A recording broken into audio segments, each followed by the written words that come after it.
Two are petrol, two are diesel. Two are 2 liters and 4 cylinders, two are 3 liters and 6 cylinders. Price points also here and there. So you see, this is not out and out comparison. But what we have on buffet today are some of the most desirable and luxury SUVs that are best suited for mile munching on Indian roads. Yes, you can argue we don't have the Volvo XC90, we don't have the Audi Q7, we don't have the GLS, we don't have the Porsche Cayenne, the list goes on and on. But you see, we have to narrow down our search and we don't want this video to be 3 hours long. So let's begin.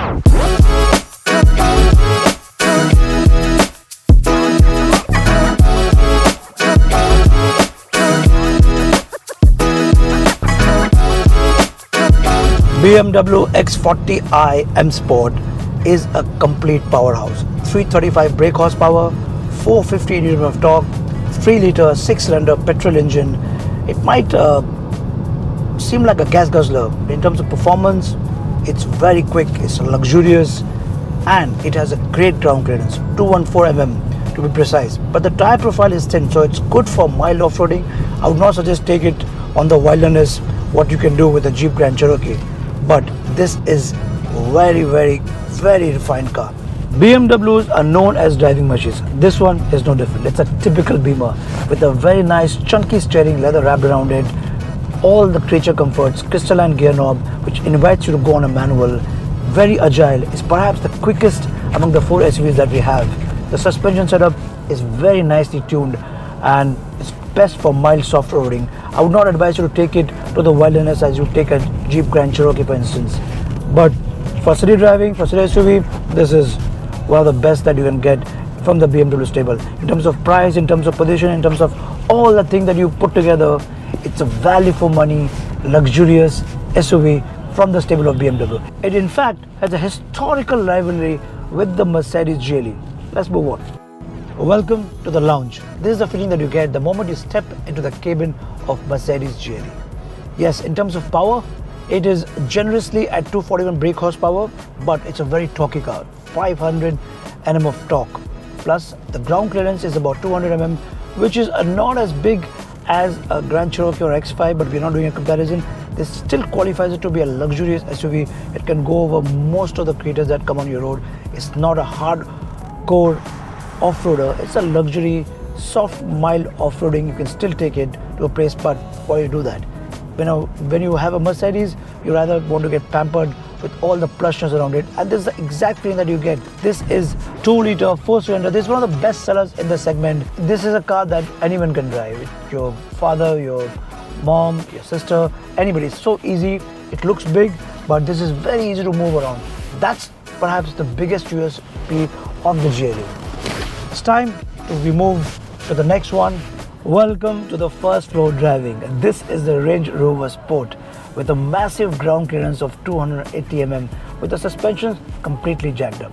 On normal course, it's about 216 mm. This is also huge and massive torque of 700 Nm with 345 brake horsepower, straight 6. These figures can really propel you to oblivion. The ride quality is pliant. It rides on 22-inch tires. If I have to buy this, I'll rather trade that with a 20-inch or a 19-inch tire, because on the outside this makes it look huge, humongous, which anyways it is. It's a great road presence, but from the inside it definitely trades off for the ride quality. So I would trade that off, but even then the ride quality is very pliant, very subtle, very luxurious. The interiors are spot on. The display in front of you is very clear. I mean, the steering is all wrapped around Napa leather. You feel the sense of luxury, you feel the sense of bigness.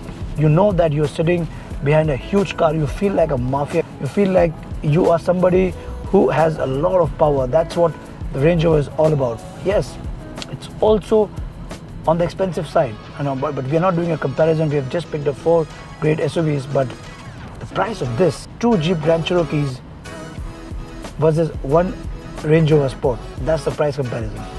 We move on to the next one, last but not the least, the Jeep Grand Cherokee.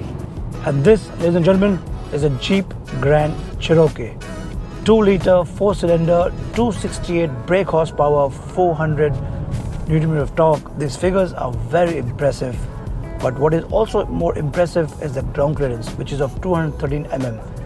And coupled with that, The wheel arches are very flared. The tire profile is very, very large, which makes it go to the wilderness in a very nice way. This is one of those cars among the four which can actually pave its own way and go to even hardcore off-roading and concrete jungles. The steering is wrapped around this very nice leather. It feels premium from the word go. This is very unlike Jeep, because Jeep is meant for off-roading, meant for adventure. With this, you can do all of that, but sitting in the lap of a very nice luxurious car. You'd expect a lot of wind noise, but this doesn't seem to have too many. I'm riding on very bumpy roads. It's soaking in a lot of those bumps in its own way. The unibody frame chassis really works its magic. The suspension setup is so nice that it really plays along, which is the good part. In terms of driving, it has that eagerness to make you lunge forward. It is quite a nimble car to take you anywhere. This is big. This has a good road presence. Surprisingly, it drives very, very nimbly. You can really move in, and at the steering feedback is so precise that one turn and you know the direction it's taking. This is really a very, very understated car in the luxury SUVs. But I feel that this is something that you should go and take a test drive, because this really fits a lot of those tick boxes that you are looking for in a luxury SUV. Now, let's park all of these and go through the exteriors one by one, shall we?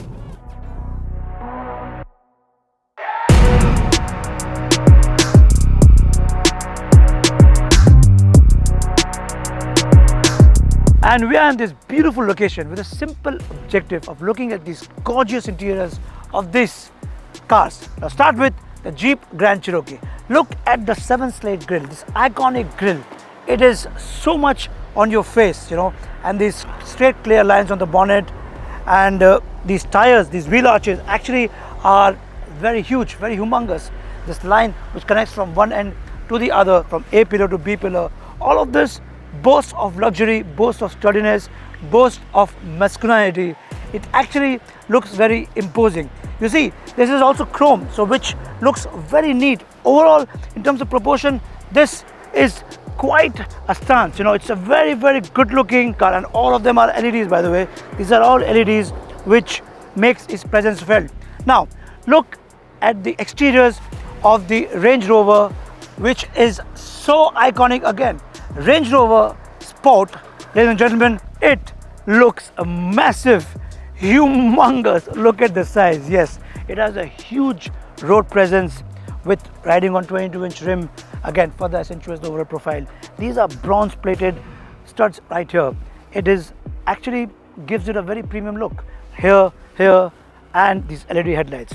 This is an iconic design of Range Rover which has really grown over the years. And if you look at it from the A pillar to C pillar, there's only one character line which cuts right through, straight line. Again, simplicity is big, and all of these SUVs play on the simplicity character.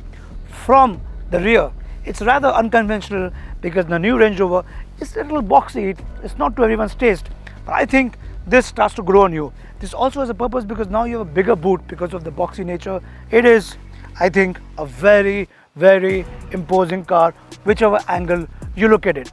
One thing which you have to notice is the flush door handles, which is only in this SUV, and it comes out. It's now become a very trademark with the Range Rover. Now it's time to get you another one, the Mercedes-Benz GLE. Look at this tri-star logo from the Mercedes-Benz. It is so much popular. This is one of the fastest selling SUV in the segment. In fact, it sells the most. 2 character lines on the bonnet. This is all brushed aluminum. It looks very rich, very neat. LED headlights. The wheel arches are not as flared as you would expect as you would see in a Grand Cherokee or the Range Rover, but this is good. You also get a side step to catch the roof rail, which is aluminum brushed. These are riding on 19-inch rims. I would have liked if it was 20-inch rim. It would have given a lot of masculine character to the GLE, but compromised on the comfort. Now it's time for us to meet the next one in our buffet, which is the BMW X40i M Sport. Now this one, ladies and gentlemen, is the sportiest of them all. Is the very quickest. It looks very neat, very well proportioned, all rounded. This is going to appeal to the enthusiast side of yours because this is a 3-liter engine. And look at the proportions. Most of the character lines, the lights over here again are LED. This doesn't connect all the way to both the sides, which has now become the norm, but there are two the character lines from the here doesn't go straight. It actually is a small curvature here with the M Sport logo right here. There are air passing ducts right here. The wheel rims, I somehow like these rims somehow.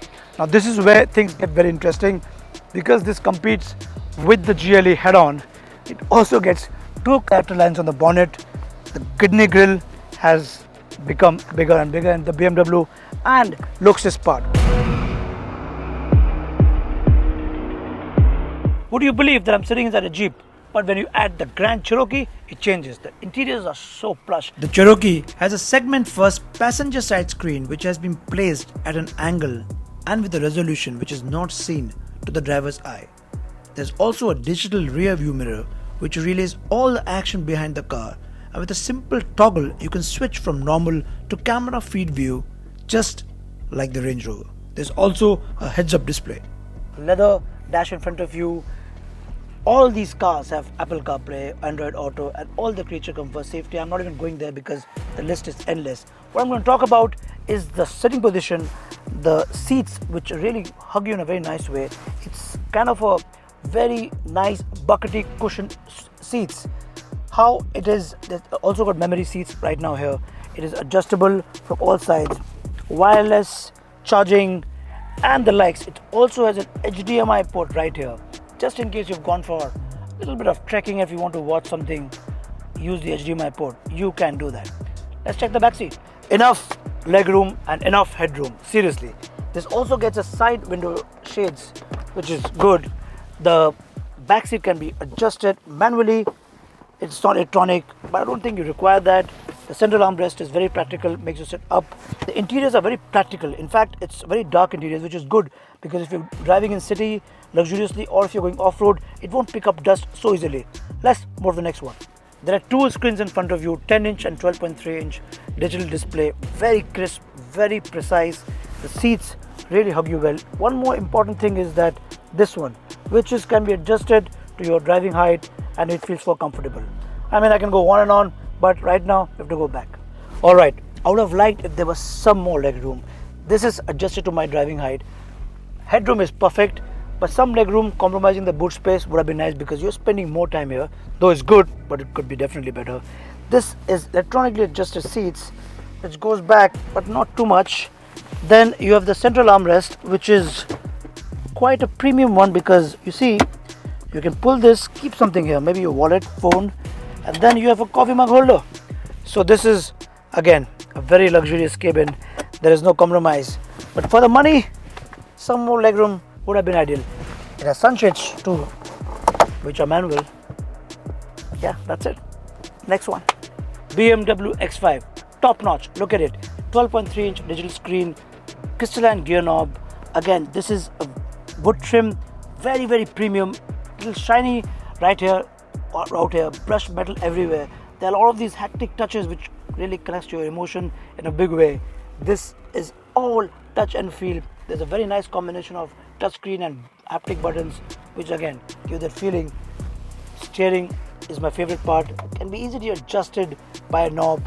Everything is just perfect. Harman Kardon speaker system.